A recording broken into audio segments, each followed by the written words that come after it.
Voilà, je suis parti d'une base de scène d'une version V8.10 dans laquelle j'ai incorporé tout ceci, donc pour pouvoir copier le code à cet endroit-là quand je corrige un code et pouvoir en faire bénéficier tout le monde, comme ici par exemple, il a bien fallu que dans le TinyNCE, je mette quelque chose qui me permette d'éditer le message. Je montre. Là, si je veux afficher du code, comme par exemple ici. Ensuite, il m'a fallu réajouter ce qui était valable dès le départ, pouvoir personnaliser la couleur des écritures de menu quand on les place sur un fond transparent en dehors du site. Tout ça, ça a été fait et c'était à faire dès le départ. Pour partir d'une version vierge 8.1.0 d'un SUI, avant de commencer à implémenter un logo. Donc j'ai ajouté le logo qu'on voit ici. J'ai testé si on pouvait afficher ou non le site et le tout est fonctionnel sans bug. Nous allons donc, pour le voir, me faire déconnecter. J'ai fait en sorte aussi que, bien entendu, la bannière soit responsive si elle est placée en dehors du site. Donc je vais me déconnecter pour vérifier si maintenant, en affichage d'un logo, le titre du site visible, est-ce qu'il y a un bug ou pas après reconnexion. Voilà, je suis déconnecté. On s'aperçoit que ma largeur est toujours la bonne, que mes codes sont toujours affichés. Et là, c'est l'endroit où je mettrai ma vidéo tout à l'heure. Ça, j'ai gardé juste pour faire les tests, hein. Blog et galerie. On va se reconnecter.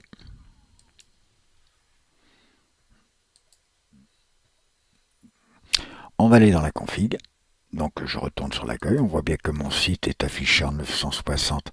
On s'aperçoit aussi que ma bannière, elle épouse vraiment la forme du site sans les côtés même en transparence. Alors, vous voyez, le vert souligne exactement l'endroit où j'ai travaillé sur ma bannière.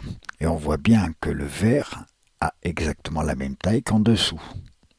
Parce que j'ai mis dans un CSS perso qu'on voit sur une image d'ailleurs la taille de la div pour la bannière à 960. Voilà, donc on voit que je peux la mettre au-dessus du site. J'ai choisi au-dessus du site donc la bannière. Pour le menu, c'est au choix, soit on cache le titre, ça le cachera effectivement, on ne le voit pas dans la correction parce qu'il y a une correction d'aperçu à faire, mais c'est pas grave, mais ça le cachera effectivement. Si on enregistre, on ne verra que le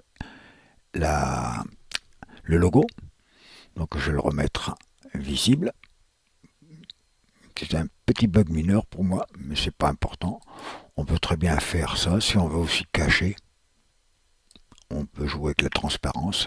Le résultat sera le même. Vous voyez, le logo, il ne se centre pas puisqu'il y a quand même la place pour le titre du site qui est toujours présent, mais d'une couleur transparente.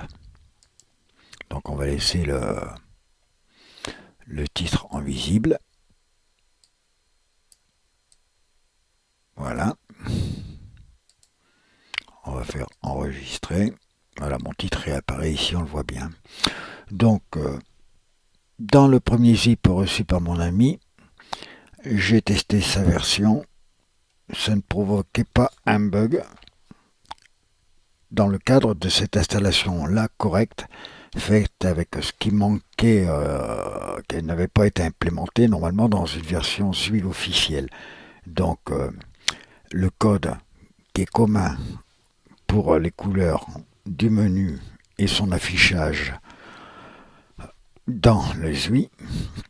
Et puis bon, le petit plus bien entendu du code corrigé. On voit bien, quand j'ai commencé ce matin, tout y est bien expliqué. Voilà. A priori, cette première version-là, faite par mon ami Peter Rabbit, dans un zip qu'il m'a fait parvenir hier, était déjà fonctionnelle une fois corrigé ces bugs d'affichage et la réimplantation de trucs complets. La seule chose qui restait à voir dans sa version, c'était ceci. faire en sorte que le logo s'affiche n'importe où sur n'importe quelle résolution. Donc il restait uniquement ça à faire parce qu'effectivement, on s'aperçoit que quand on diminue l'écran, même si on veut le mettre de la taille d'un écran de portable ou de smartphone, il n'y a plus de logo. Par contre, si on agrandit la largeur de l'écran, le logo va réapparaître. Voilà. Donc là, ça se règle tout simplement dans un CSS perso.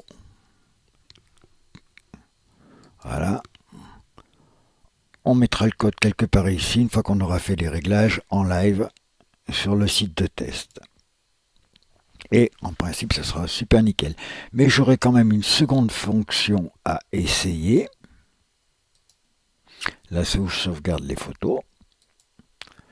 J'aurai ça à tester parce que mon ami m'a fait parvenir un nouveau corps bêta à tester. Donc, je vais faire pareil que ce que je fais d'habituel.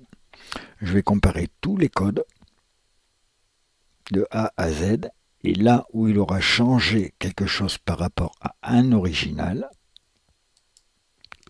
par exemple ici, on va aller dans le corps JS. C'est un corps PHP. Vous voyez, un corps bêta.php. Donc, ça sera à chercher dans le corps JS, qui est ici. Je renommerai mon fichier personnel sur le site, en vérifiant bien que moi, ce que j'y ai ajouté comme ici, par exemple, ces codes vachement importants qui permettent de coloriser le menu sur la transparence en veillant bien à ce qu'il soit présent. Donc, au moment où je verrai qu'il y a une ligne qui a été ajoutée différente de la suite de mon corps, j'ajouterai simplement cette ligne dans mon corps personnel que j'aurais copié déjà d'entrée. Et je ferai le second essai. Voilà, fin de la démo. Pour l'instant, le premier zip était super fonctionnel. Il ne restait plus qu'à faire en sorte que le logo reste dans son cadre, à savoir la div du header. Et s'affiche soit au-dessus, soit en dessous, mais soit visible quand on réduit. C'est à peu près quoi, un quart d'heure, 20 minutes de boulot, le temps de faire les codes et puis de le faire propre. Et voilà, tout est fait entièrement depuis le départ. Les codes corrigés seront là, ce qui fait qu'on pourra faire des copier-coller. Et puis je fournirai un site clone de ce site fonctionnel complet. Et tout le monde en fera ce qu'il veut. Allez, fin de la vidéo. On la coupe et on l'envoie sur YouTube.